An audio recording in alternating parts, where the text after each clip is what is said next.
केजरीवाल के लिए एक और चुनौती। ईडी ने बनाया जबरदस्त प्लान। फोन का पासवर्ड नहीं दे रहे केजरीवाल। नए प्लान से होगा फोन का खुलासा।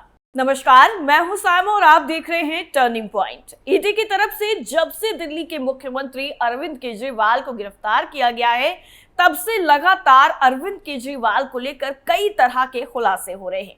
लेकिन अब ईडी ने केजरीवाल के लिए ऐसा प्लान बनाया है जिससे केजरीवाल नहीं बच पाएंगे और सारे राज बाहर आएंगे, क्योंकि अरविंद केजरीवाल जांच में सहयोग नहीं कर रहे हैं। इसका खुलासा खुद ईडी ने कोर्ट में किया था।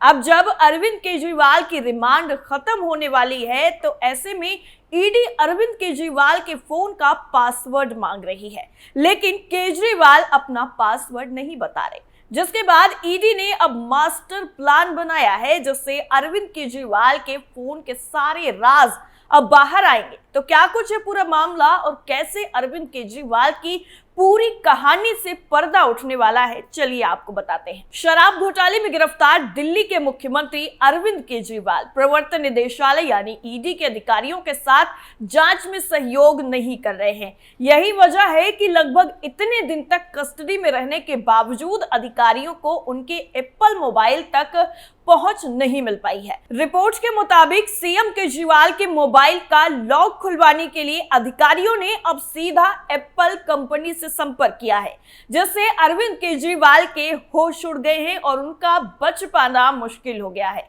दरअसल ईडी को इलेक्ट्रॉनिक सबूत के रूप में मुख्यमंत्री केजरीवाल का कोई निजी कंप्यूटर या डेस्कटॉप नहीं मिला। हालांकि उनका मोबाइल सहित 4 सेलफोन जब्त कर लिए गए हैं। इनमें उनकी पत्नी सुनीता केजरीवाल का मोबाइल भी शामिल है। दरअसल 21 मार्च 2024 की रात को उनकी गिरफ्तारी के वक्त उनके आवास से लगभग 70,000 रुपए मिले थे। हालांकि इस रकम को जब्त नहीं किया गया था। सूत्रों के हवाले से इंडियन एक्सप्रेस ने अपनी रिपोर्ट में कहा है कि मुख्यमंत्री अरविंद केजरीवाल ने गिरफ्तारी के बाद अपना आईफोन बंद कर दिया है और उसका पासवर्ड प्रवर्तन निदेशालय के अधिकारियों के साथ साझा भी नहीं किया है। पूछताछ के दौरान केजरीवाल ने कहा है कि उनके मोबाइल के डेटा और चैट से ईडी को आपकी चुनावी रणनीति और चुनाव पूर्व गठबंधनों के बारे में जानकारी मिल जाएगी। रिपोर्ट के मुताबिक माना जाता है कि ईडी ने सीएम अरविंद केजरीवाल की आईफोन से डेटा निकालने के लिए फोन के निर्माता कंपनी एप्पल से आधिकारिक तौर पर संपर्क किया था। हालांकि कंपनी की तरफ से अधिकारियों को बताया गया है कि आईफोन के किसी भी डेटा को फिर से मिलने के लिए उसका पासवर्ड बहुत ज्यादा जरूरी है, उसके बिना कुछ भी डेटा नहीं मिल सकता। पूछताछ के दौरान अरविंद केजरीवाल ने ईडी को बताया कि आईफोन लगभग 1 साल से उनके पास है। उन्होंने ये भी बताया कि साल 2020 से 2021 में शराब नीति का मसौदा तैयार करने के दौरान वो जिस मोबाइल फोन का इस्तेमाल करते थे वो फोन अब उनके पास नहीं है। वहीं सुनीता केजरीवाल के मोबाइल का एक्सेस अधिकारियों को मिल गया है और उसका डेटा भी निकाल लिया गया है। ईडी के अधिकारी अरविंद केजरीवाल से रोज 5 घंटे तक पूछताछ कर रही है। एक वरिष्ठ अधिकारी के मुताबिक इस मामले में केंद्रीय अन्वेषण ब्यूरो यानी सीबीआई ने भी मामला दर्ज कर लिया है और ऐसे में सीबीआई भी अरविंद केजरीवाल की रिमांड की मांग कर सकती है, चाहे वो न्यायिक हिरासत में तिहाड़ जेल में ही क्यों ना हो। दरअसल ईडी ने मुख्यमंत्री अरविंद केजरीवाल पर नई शराब नीति के जरिए से धन शोधन करने और अवैध रूप से 100 करोड़ रुपए की धनराशि प्राप्त करने का आरोप लगाया है। इसमें से 45 करोड़ रुपए का इस्तेमाल गोवा में आम आदमी पार्टी यानी आप के 2021-22 के चुनाव अभियान के लिए किया गया। हिरासत के दौरान अरविंद केजरीवाल का सामना जेल में बंद पूर्व उप मुख्यमंत्री मनीष सिसोदिया के पूर्व पीएससी अरविंद से भी कराया गया। रिमांड अर्जी में आरोप लगाया गया है कि सी अरविंद केजरीवाल को सीएम केजरीवाल के आवास पर शराब नीति पर मंत्री समूह की रिपोर्ट का मसौदा सौंपा गया था। केजरीवाल के सामने सी अरविंद के अपने बयान को दोहराया। इसके अलावा अरविंद केजरीवाल को इस मामले से जुड़े 1-2 व्यक्तियों से और सामना कराया गया है। हालांकि अधिकारियों ने इन लोगों के नामों का खुलासा नहीं किया है। दरअसल केजरीवाल को इस मामले का मुख्य आरोपित बताया गया और इस मामले में अरविंद केजरीवाल के साथ साथ मनीष सिसोदिया और आप सांसद संजय सिंह भी जेल में बंद है। एक तरफ तो अरविंद केजरीवाल ईडी की हिरासत में हैं, तो वहीं दूसरी तरफ उनकी पत्नी सुनीता केजरीवाल ने कमान संभाल ली है। आम आदमी पार्टी ने दिल्ली के रामलीला मैदान में सीएम अरविंद केजरीवाल की गिरफ्तारी के खिलाफ मेगा रैली का आयोजन किया। इस आयोजन में इंडिया गठबंधन के तमाम नेता भी मौजूद रहे। इस मौके पर दिल्ली के मुख्यमंत्री अरविंद केजरीवाल की पत्नी सुनीता केजरीवाल ने लोकसभा चुनाव से ठीक पहले बड़ी घोषणाएं कर दी। उन्होंने पति केजरीवाल की 6 गारंटी को रैली में सभी के सामने पढ़ दिया। सुनीता केजरीवाल ने इस रैली में कहा कि भारत की जनता अरविंद केजरीवाल के साथ खड़ी है, उन्हें हमेशा के लिए जेल में नहीं रखा जा सकता। सुनीता केजरीवाल ने अपने पहले बड़े राजनीतिक भाषण में सैकड़ों आम आदमी पार्टी समर्थकों के सामने अरविंद केजरीवाल की तरफ से मिले संदेश को पढ़ा। सुनीता केजरीवाल ने कहा कि अरविंद आपसे कहते हैं कि मैं आपसे वोट नहीं मांग रहा हूं, मैं आपसे किसी को चुनाव में हराने में मदद करने के लिए नहीं कह रहा हूं, मैं केवल 140 करोड़ भारतीयों से इस देश को आगे बढ़ाने में मदद करने के लिए कह रहा हूं। इस दौरान सुनीता केजरीवाल ने इंडिया गठबंधन के प्रति भी अपना समर्थन जताया।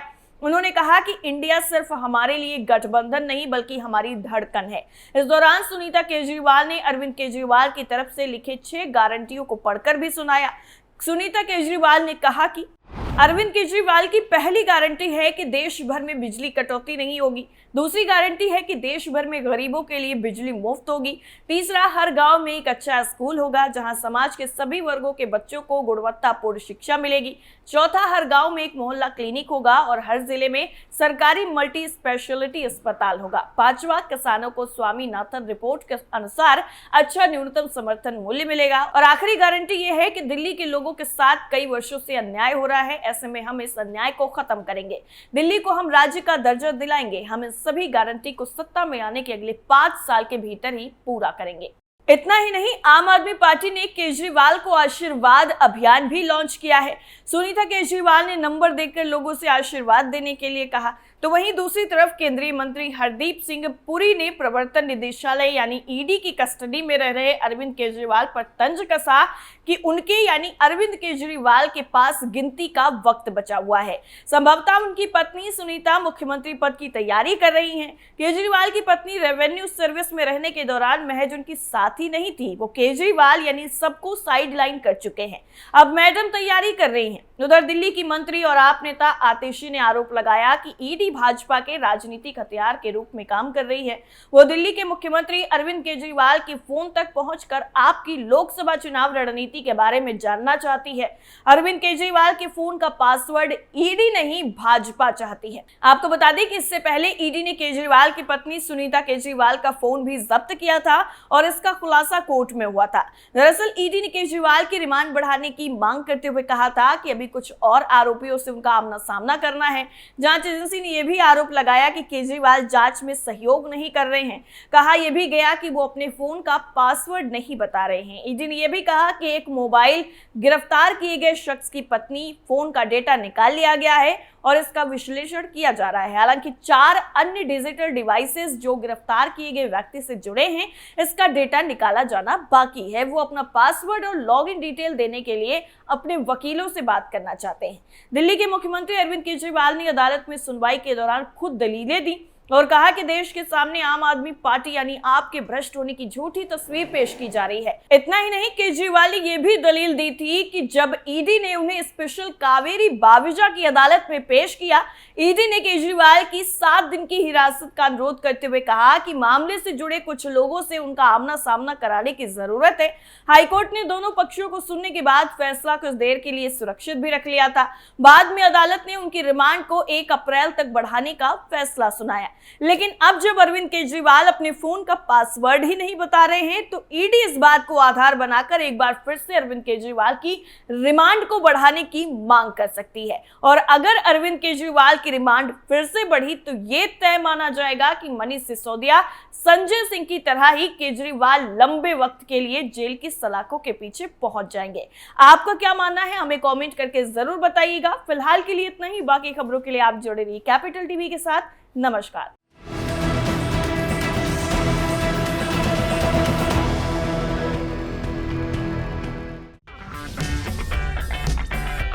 अगर आपको हमारा वीडियो पसंद आया हो तो इसे लाइक करें, हमारे चैनल को सब्सक्राइब करें और हाँ, बेल आइकन दबाना ना भूलें ताकि आप तक हमारे वीडियो की नोटिफिकेशन पहुंचती रहे। आप अपना सुझाव हमें कमेंट बॉक्स में दे सकते हैं। हमारे साथ जुड़ने के लिए शुक्रिया।